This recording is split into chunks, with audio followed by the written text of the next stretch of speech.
Are You Really Going to Eat That? Podcast episode 148. Hey there, I'm your host Wendy Hill and I'm a naturopathic nutritional therapist and expert in female hormone health. I specialise in helping women gain confidence and understand their bodies, allowing them to shine. I'm a huge foodie and this podcast allows me to bring you an eclectic mixture of guests where food and health is our uniting passion. Hey guys, how are you all doing? Welcome to this week's podcast. If you are listening to this on the day that it goes out, good morning. It goes out early on a Wednesday morning. So good morning and happy hump day. And if you're not listening to it in the morning or on hump day, hello. How are you all? I hope you're all doing really well.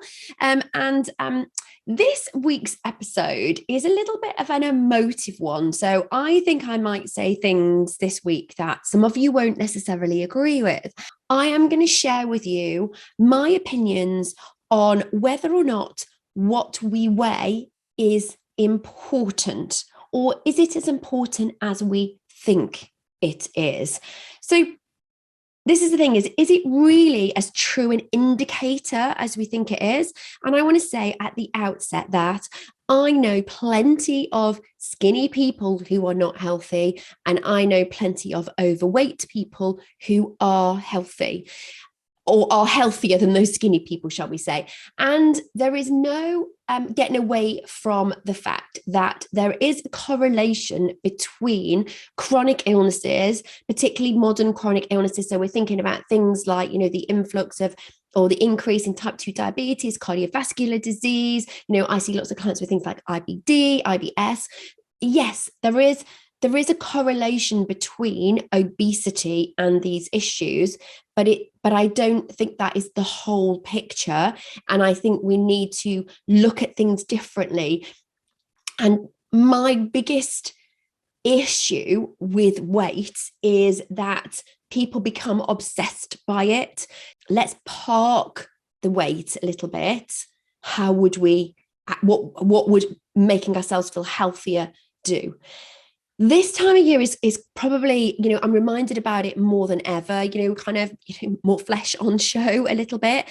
People are getting ready for summer holidays and, it seems to be that topic of conversation, doesn't it? Denying yourself foods creates a bit of a monster in itself. If you say to yourself, I can't have, this is excluded, I am not allowed to have, it's demonizing foods. And then what happens when you achieve that magic number on the scale, you then go back to eating those demon foods because you've created that, you've got that magic number on the scale. You've achieved your goal. You've got where that diet club told you needed to be. And so you've reached your goal and you go back to doing what you were doing before. And it just doesn't work. Your body needs fuel. Lots and lots of diets are based around calorie deficit models, and it's a number. It's all about numbers. It's all about ticking boxes. It's all about, doing it to achieve something. So, reducing your calorie intake, or, kind of not having any of what that diet might perceive as bad food. So, it might be that you can't have avocado. It might be you can't have nuts and seeds, or you can have a tiny, tiny amount.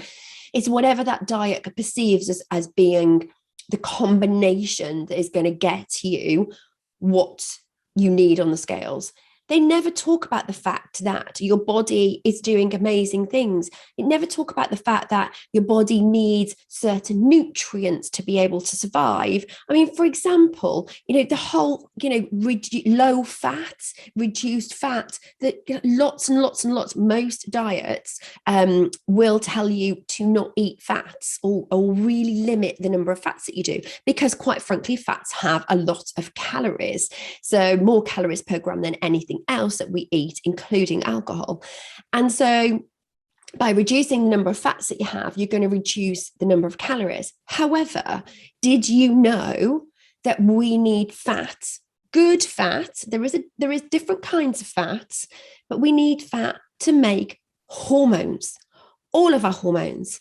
We have over 50 hormones and we need fats to make our hormones.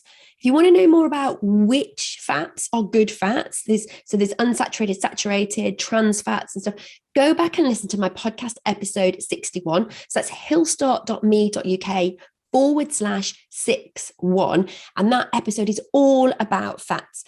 But like I said, actually, we need fat to make hormones.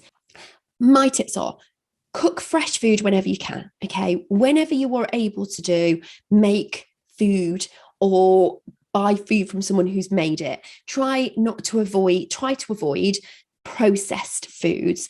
Try to avoid things that have been made for a long time and are sitting around in the supermarket shelves, because invariably many of them will have ingredients in them that are simply there to prolong the shelf life of that product or to make that product more palatable. When we buy cake from the supermarket, all the cakes look exactly the same, don't they? All the biscuits are identical size and shape and thickness. And when you make biscuits yourself, they certainly are not identical size, shape, and thickness, or certainly mine aren't anyway. So try not to buy food that is kind of pre-made as much as you can. And I live in the real world and I know that doesn't always happen, but as much as you can, try and cook for yourself. So you know what's going in that food, you know what it's made up of.